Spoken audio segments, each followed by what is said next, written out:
السلام عليكم ورحمة الله وبركاته. ازيكم يا حبايبي؟ عاملين ايه؟ يا رب تكونوا بخير يا رب. النهاردة هنعمل حملة تنظيف للمطبخ قبل ما ننام بعد يوم شاق كان فيه خبيز وطبخ وترويق، فطبعا المطبخ لازم كمان نديله حقه ونبيته نضيف وزي الفل زي ما انتوا شايفينه بالمنظر ده. طبعا ده مش منظره في الاول، ده منظره بعد التنظيف. المنظر اللي في الاول انا خدت لكم صورة منه كده عشان تشوفوا كمية المواعين اللي مالية الحوض. شايفين المنظر؟ كمية المواعين، حلل واطباق، وانا كنت غاسلة كمية اطباق وكوبايات كتير. ده الجزء التاني من المواعين. هندخل بقى على الفيديو بتاعنا ونشوف ودي عملنا كده يا ازاي. حبايبي خلصت من كل المواعين اللي كانت في الحوض.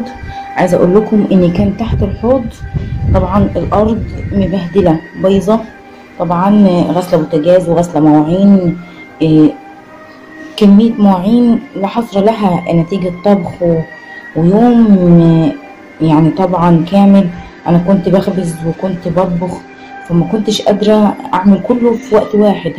هنبقاش كدابين على بعض ونقول ان احنا انجزنا كله وعملنا مواعين وكله. اكيد نتيجه الطبخ بتطلع مواعين وتكركب والوقت بيزنق علينا وبنتعب فبنحتاج نريح.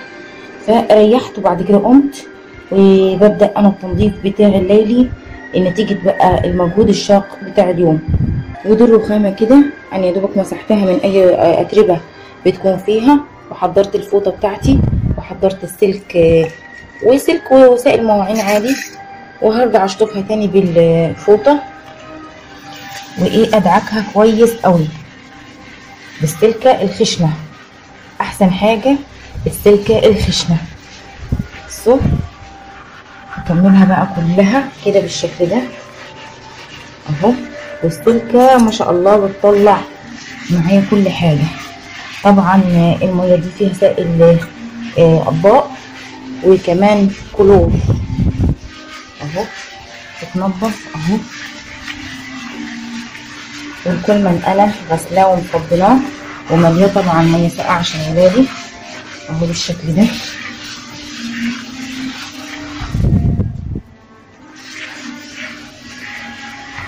وهجيب بقى الفوطه واشيل الكل وادعك تحته، واشيل الكبه والخلاط وادعك تحتهم كويس.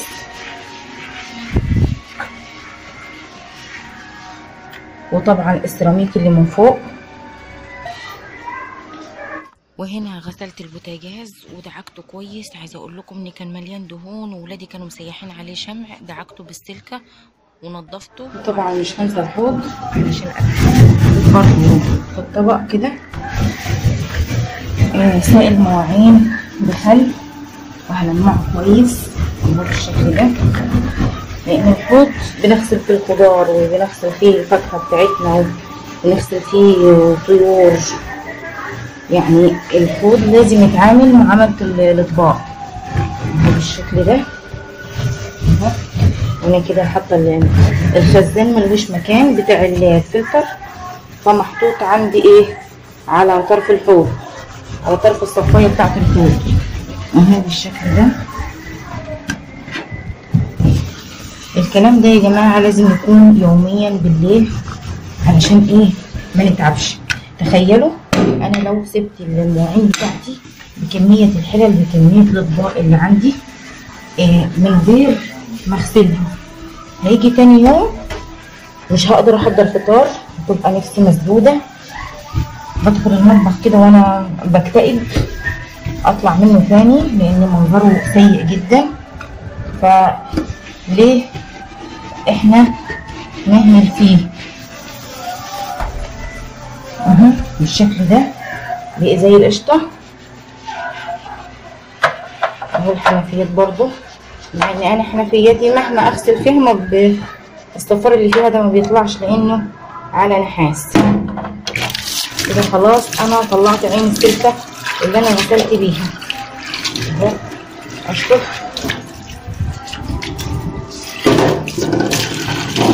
هشطفه وانشفه وارجع لكم. وادي الحوض بتاعي لمعته خالص ورجعت البريل بتاعي اهو على الحوض. وده طبعا الخزان بتاع الفلتر اهو، انا مغطيه نصه اللي بالكهرباء كده بكيس من فوق، ونشره الفوطه اللي انا نضفت بيها كده فوقيه عشان تنشف في الهواء. مشغله المروحه، واللي من وراه ده دي ازازه فيها منظف برضو مطهر، حطاها كده في ازازه ومخففاها عشان محتاج املى البخاخه وانضف على طول. ومداريها طبعا من الاولاد. طبعا عايزه اوريكم المأساة الارضيه، حاجه بشعه. احنا نضفنا كل حاجه زي ما اتفقنا كده، والفول بوتاجاز خلص، والرخام اهي زي الفل كله تمام، والخلاط اتنضف والكبه، ومليت الكولمن ميه ساقعه وحطيته، وحطيت جنبه كوبايه عشان الولاد لما يصحوا بالليل. فاضل امسح الارضيه، وطبعا كلنا عارفين ازاي الارضيه بتتمسح. حاطه لها ديتول وميه ومنظف من بتاع البلاط، سائل مواعين او اريال او اي حاجه عندك حطيها مع المطهر بتدي نظافه اكتر. همسحه واوريكم شكله النهائي بعد ما اخلص. وادي يا حبايبي شكل المطبخ بعد ما مسحت الارضيه ونضفت الحوض اهو بيبرق، والمطبقيه اهو المواعين بتاعت اللي فيها، وشلت الحلل والحاجات والصواني والحاجات الكبيره اللي بتتشال في دولاب المطبخ. وبصوا الارضيه بقت زي الفل ازاي. مسحتها ونضفتها كويس او نشفتها، وسبتها مشغل عليها المروحه لغايه ما نطفت ونشفت. والرخامه اهي زي الفل، وكل حاجه تمام التمام. نضفت كل حاجه. عايزه اقول لكم حاجه علشان ايه، ولمعت طبعا الخشب. عايزه اقول لكم حاجه علشان ايه ما تجيليش في التعليقات الفلتر عندك الشمعه بتاعته ليه ما مغيرهاش.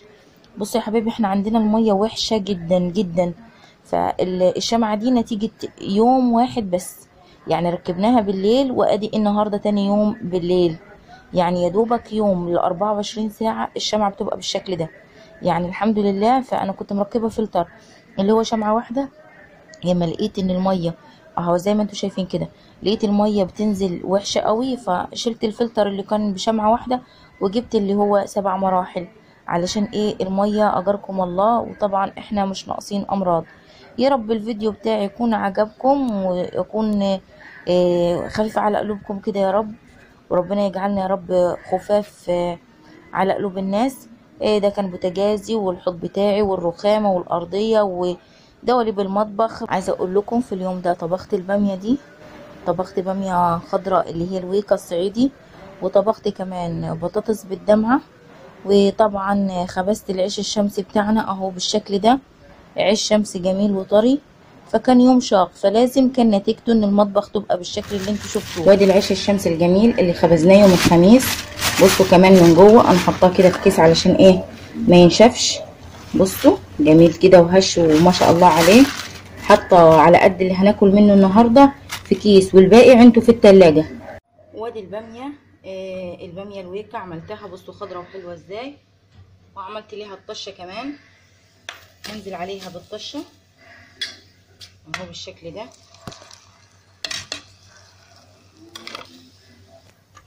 واحلى باميه ممكن تاكلوها من ضمن اكلات يوم الخميس. وطبعا من اللي احلى من الباميه نفسها اللي بتبقى ايه دايبه في الطشه بالشكل ده. والف هنا وشفا. يبقى هنا عملنا الباميه الويكا لاكلات يوم الخميس اهو بالشكل ده. وعملت كمان البطاطس اهو، البطاطس المسبكه بالدمعه دي برضو تاني اكله من اكلات يوم الخميس. والرز طبعا بالشعريه، واللحمه كده حطها في طاجن وحطها على النار تغلي. ودي شكل السفرة بتاعتي.